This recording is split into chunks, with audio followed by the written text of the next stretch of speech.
Donc je ne me suis pas forcément présenté en détail dans les épisodes précédents, je vais le faire au fur et à mesure. Et là, je vais vous parler en fait de mes boutiques en ligne. Donc j'ai plusieurs boutiques en ligne, j'en ai deux en ce moment et j'en ai cinq en préparation.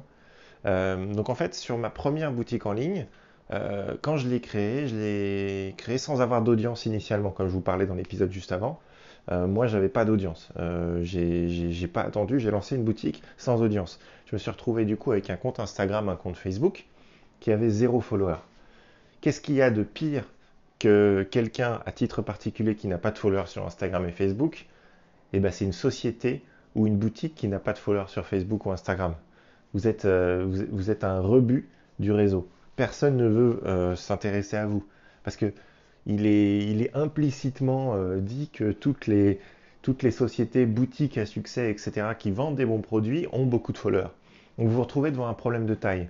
Donc en fait, ce qui s'est passé, c'est que j'ai dû batailler pour avoir les premiers followers. Parce que je ne sais pas si vous êtes familier avec ça, mais en fait, la probabilité que quelqu'un vous follow quand il arrive sur votre profil est fonction du nombre de followers que vous avez, et même du ratio entre le follower et les personnes que vous followez, surtout à petite échelle.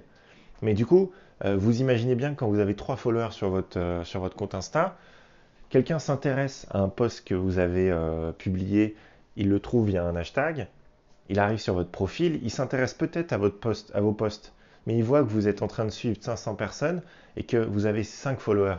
Et bien en fait, la probabilité qu'il vous suive est très faible. Pourquoi? Parce qu'on est tous des moutons. On fait ce que les autres font. Et on a besoin de se sentir reconnu au sein d'une tribu. Du coup, si jamais, dans le même cas de figure, la même personne aurait vu que votre compte a 2 millions de followers, il aurait suivi, mais dans 97% des cas. Donc voilà, en partant de ce principe-là, au début, vous lancez votre compte, vous avez zéro follower. Comment vous faites? Et bien en fait, vous allez interagir avec les gens. J'avais trouvé un moyen. Alors vous avez deux moyens. Vous avez un moyen, c'est interagir avec les gens de votre niche. Donc vous êtes sur la niche des sports de combat, donc vous allez parler à des gens qui postent des choses sur les hashtags qui parlent des sports de combat. Hashtag karaté, hashtag kung fu, vous regardez les plus récents, vous commentez les posts. Et vous allez vous rendre compte, si vous faites des posts manuels, bien écrits, les gens vous répondent, vous peut-être vous followez si jamais vous avez du contenu en relation avec cette niche. La deuxième solution, c'est d'aller sur des hashtags beaucoup plus larges. Et donc, par exemple, moi, je voulais vous parler des hashtags, en l'occurrence, par exemple, hashtag Coffee. C'est un hashtag super large. Il y a plein de gens qui postent des photos ou des quotes en buvant un café le matin. Vous avez des millions de gens qui postent là-dessus. Vous avez un post toutes les 5 secondes. La plupart des gens n'ont aucune réponse. Et ben moi, ce que je vous propose, c'est de souhaiter une bonne journée à ces personnes-là, de commenter leur café, de commenter leur journée. Et en fait, vous allez vous retrouver avec des gens qui vont s'intéresser à votre profil et qui vont aller au-delà du fait que vous avez que très peu de followers. Donc ça, c'est quelque chose que vous devez faire et qui peut lancer votre profil au début.